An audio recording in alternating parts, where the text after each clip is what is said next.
Welcome. In this video, I will show you how to enable 120 Hz refresh rate for all applications on your Redmi Note 15 Pro.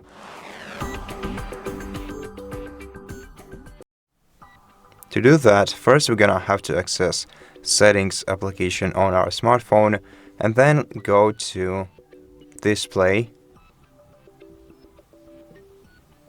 Right here, Display and Brightness. Now in this mode, let's navigate down to Refresh Rate. Select this option and now set the custom refresh rate. Set it up to 120 Hz and then select apps using high refresh rate.